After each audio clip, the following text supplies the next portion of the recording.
What's going on, folks? I'm reacting to this video. Offset, how he blew all his money. Let's get into the video.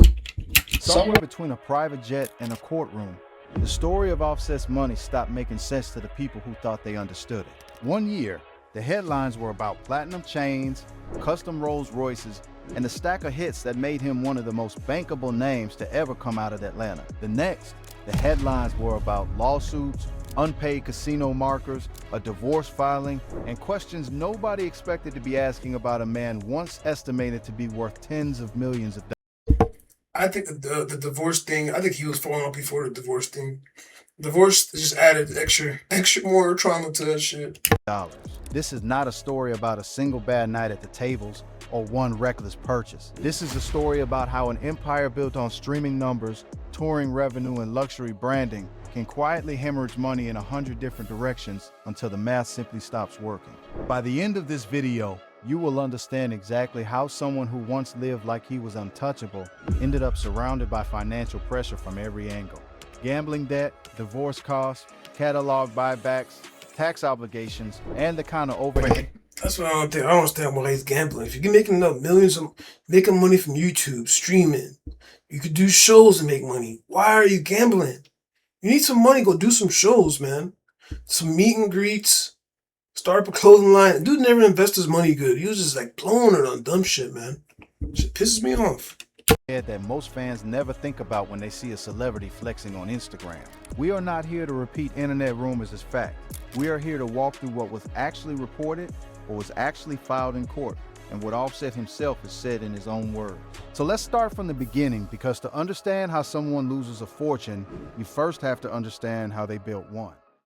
Yo, what's good, fam?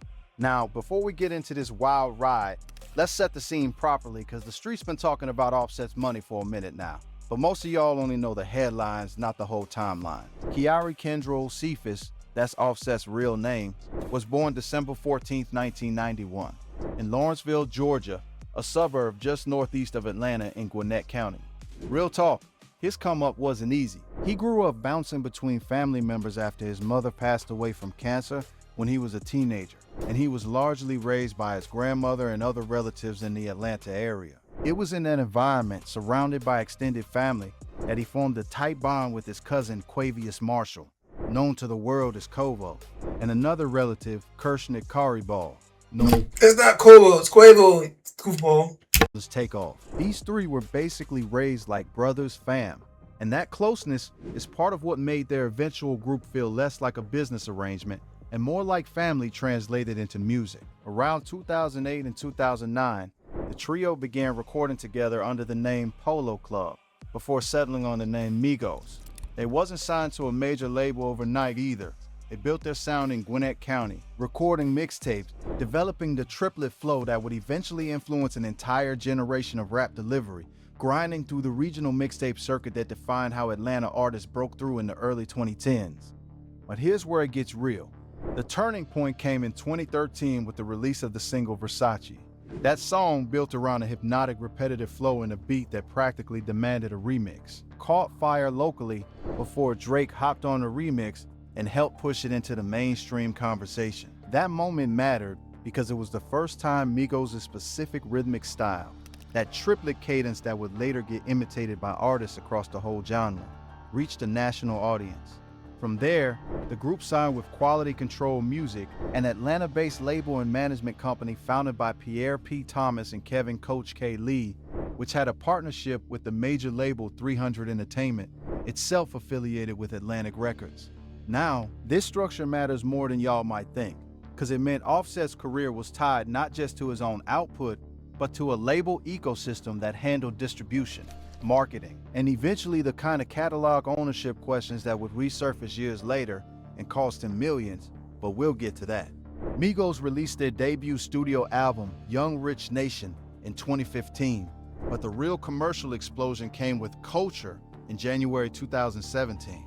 That album debuted at #1 on the Billboard 200, driven by the massive single Bad and Bougie featuring Lil Uzi Vert, which itself hit #1 on the Billboard Hot 100 in January 2017, partly fueled by a viral Donald Glover shoutout during his Golden Globes acceptance speech. Culture, eventually went multi-platinum, and the streaming numbers behind it were straight ridiculous for that era.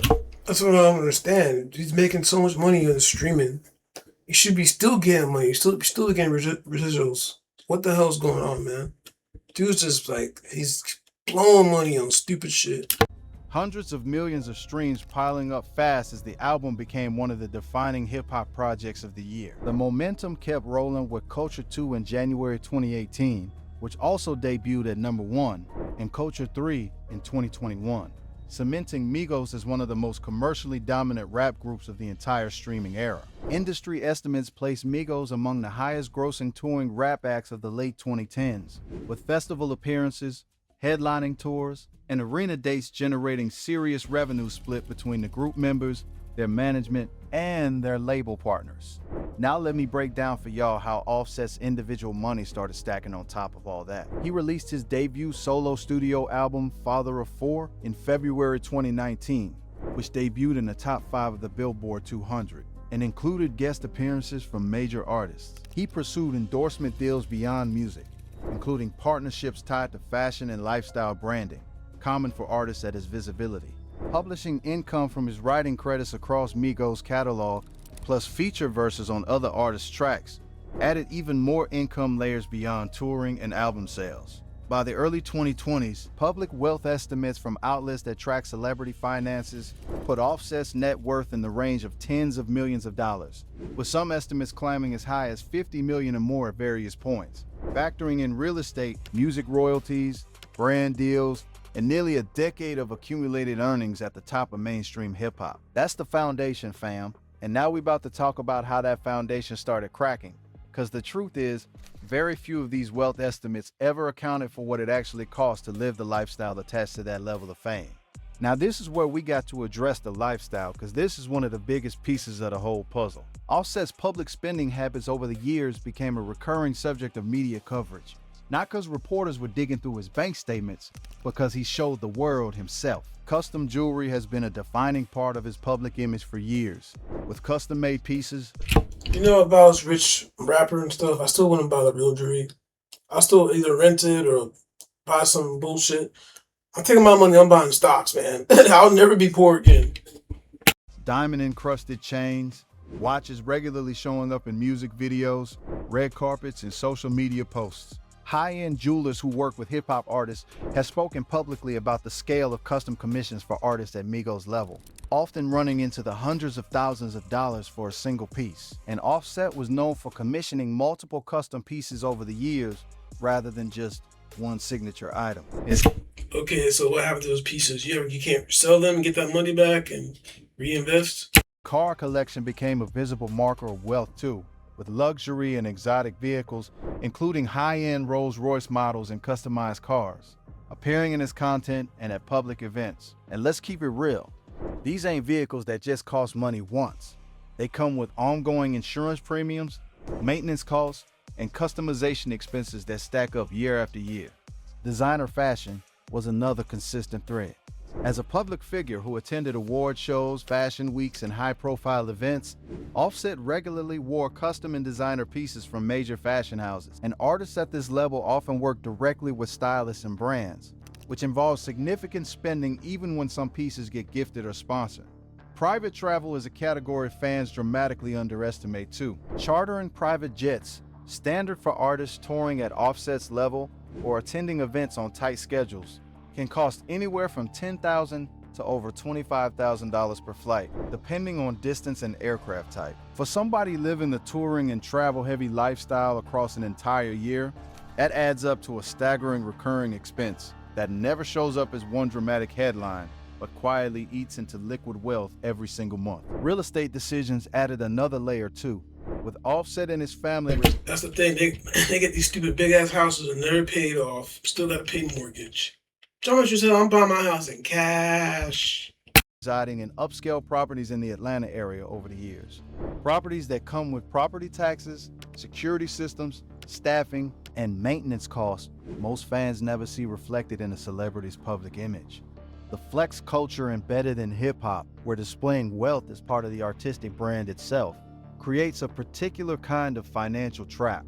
And for y'all who might not understand this cultural element, Let me explain it plain. Unlike a regular person who can quietly scale back spending without anyone noticing, a mainstream rap artist's image is often tied directly to the perception of success. Pulling back on jewelry, cars, or visible luxury can get read by fans and industry peers as a sign of decline, which creates pressure to keep spending even when it might not be financially smart. This dynamic has played out across the genre for decades, fam, and it's a major piece of the backdrop for understanding why Offset's financial picture got as complicated as it did. Now we move into one of the most consequential, most heavily reported developments in this whole story, the gambling chapter. And this, the part the internet really ran with. In 2024, reporting emerged detailing a lawsuit filed against Offset by Motor City Casino Hotel, a casino located in Detroit, Michigan. According to the reporting, the lawsuit centered on unpaid casino markers totaling more than $100,000. Now, for y'all unfamiliar with how this works, let me break it down. A casino marker is essentially a short-term, interest-free line of credit that casinos extend to high-value gamblers, allowing them to gamble with money advanced by the casino itself rather than cash on hand. The gambler signs an agreement promising to repay the marker, typically within a set window of time, and casinos extend these credit lines specifically. Yeah, this is where he messed up, man. Borrowing money from the casino and all that shit. That's how they get you trapped, man. I'm telling you, man. I've been in situations before this. Never again, man. Please, God. To VIP level patrons, because they want to keep high rollers playing without the friction of constantly hitting an ATM or carrying large amounts of cash. When a marker goes unpaid past its due date, it can escalate from a civil debt collection matter into something with criminal implications in some states, because unpaid markers are sometimes treated similarly to bad checks under certain state laws. Though the specific legal pathway depends heavily on jurisdiction and the terms of the agreement, the lawsuit against Offset reportedly sought repayment of the outstanding balance, and the filing reignited a much bigger public conversation about his spending habits, because it was one of the first pieces of hard legal documentation, not speculation, not rumor, but an actual court filing connecting his name directly to high-stakes gambling losses. Now hold up. Before y'all start thinking everything said about this online is confirmed fact, it's not. The lawsuit itself and the dollar figure tied to those unpaid markers came through legal filings and got covered by entertainment and hip-hop news outlets tracking the case. But alongside that reporting came a much bigger wave of online speculation about how deep Offset's gambling habits actually ran, much of it extending way past what was documented in court. Public personalities and commentators across podcasts and social media used that lawsuit as a launching pad to speculate about broader gambling problems and financial mismanagement. A speculation about the scope of a habit is different from the documented legal claim itself. See, one thing he's never short of, he got tons of different girls in there. That's why Cardi B was always jealous and stuff, all that. He'd be cheating and all that stuff. But anyways, guys, tell me what you guys think about this video. Like, comment, subscribe. I'll see you guys next video. Peace out.